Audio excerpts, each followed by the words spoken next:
Hi, yes, Jason Titman's my name. I guess I've got a background principally in e-commerce, fintech, and also crypto, and experience with the US markets, Southeast Asian markets, the Australian market, and India are my prime areas of interest and experience.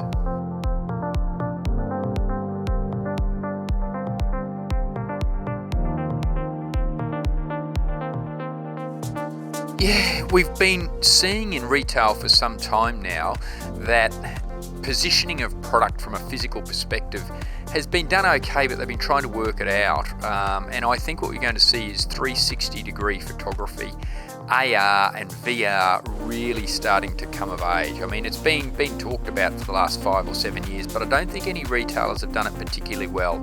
Still a bit clunky, and I think that more startups in the retail and digital space, if they were focusing on that, there can be some pretty slick opportunities for them to present product, and that will kind of connect that physical and online experience for the consumer and really blend it into that omni-channel experience. So that's where I see the focus being.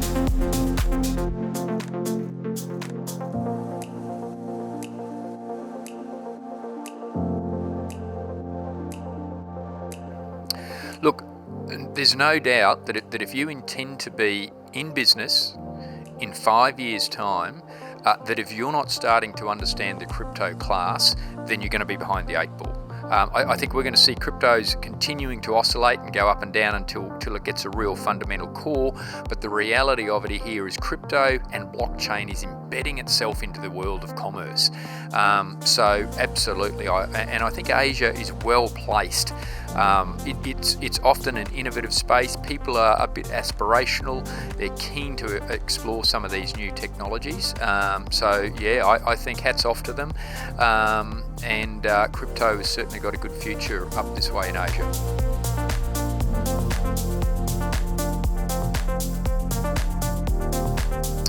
Look, I'm not sure we're going to see much change in the next 3 years. But beyond that, I think we're going to start to see cryptocurrencies being accepted as a means of currency transaction. So back to when you want to pay for your goods, we will be seeing a digital wallet. We'll be sort of seeing a digital wallet where we'll have the fiat currency, we will have the cryptocurrency. We'll probably have an opportunity as well to invest into asset classes such as equities. And what we're going to be seeing from a retail perspective is that people will be able to use that crypto. What's really interesting about it is that how that might cut the banks out. So I think the banks are really going to have to look at, because you can essentially go back to being unbanked. If we get this all-inclusive digital wallet, as a consumer, I can have all of my money in that wallet. It doesn't all have to be invested in crypto, but I can transfer between the different asset classes. I won't be getting the same sort of fees that the banks are charging. And when I want to do international transactions and I'm paying in crypto, it's a global currency. So exciting space, and I think consumers and retailers alike really need to embrace it and understand where it's going. But it's going to be a bit slow over the next 3 years. Beyond that, I think we're going to see it take off.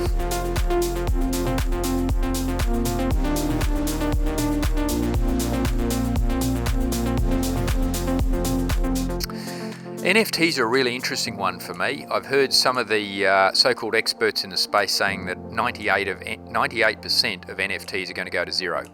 Listen, that might be the short-term prediction. What I see with retailers, though, with NFTs is that retailers are looking for more engagement. So my prediction is that retailers are probably going to either airdrop or sell NFTs to their top VIP customers. So rather than giving product away to customers and asking them to write a review, which was the old way of doing it, I predict that brands are going to start issuing NFTs to their top customers. And as a result of that, they're going to get more buy-in and more leverage off those customers, because as the value of the brand goes up, the value of the NFT they're holding will go up. So I think it's a pretty smart one. If retailers can get their head around it and they can properly engage with consumers, I think NFTs can be used to essentially leverage consumers to drive brands forward, and everybody's in a win-win situation.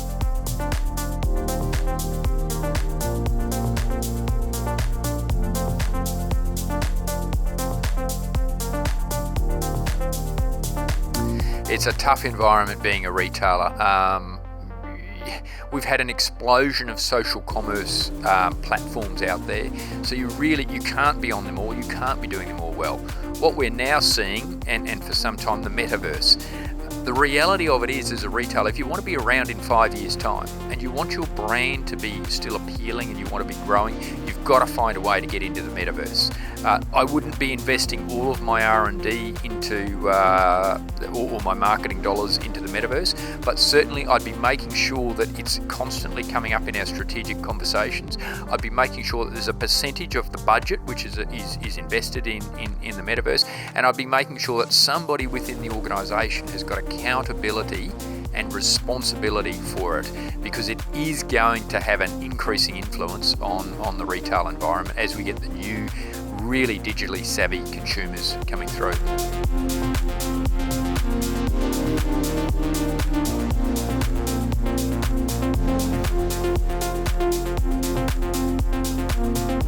Look, I think it's all about balance. Same as crypto.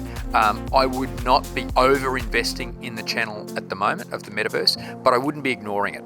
I think in the past, retailers have they pushed back on digital. Many retailers pushed back for way too long before they embraced online.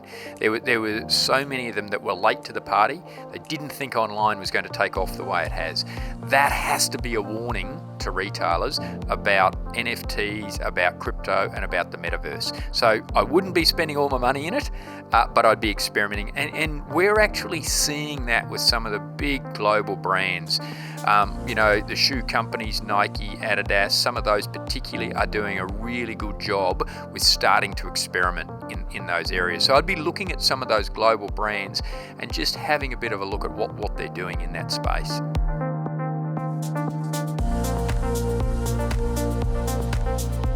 Yeah, Southeast Asia is a really exciting space. I think it's really well positioned geographically.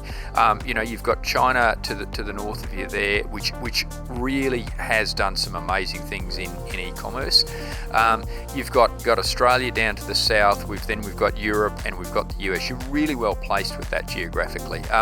I think Asia also, what I'm seeing is people are starting to become a lot more aspirational and global in their visions. So I think they're starting to research and they're really going further afield to see what's the best practices and starting to build that back in. And it's something that arguably Asia hasn't done terribly well in the past. So that's probably what I sort of see from the area. And I think we're going to start to see quite a bit more investment coming in because of the innovation and the fact that people in Southeast Asia that are, what I'm seeing, the startups in the digital space are moving very quickly. They actually are very good at moving quickly. And people in some of the other markets, the US is pretty good. I mean, startups around the world are pretty nimble, pretty agile, but people in Asia, they are focused. And I think that's going to stand them in very good stead for success.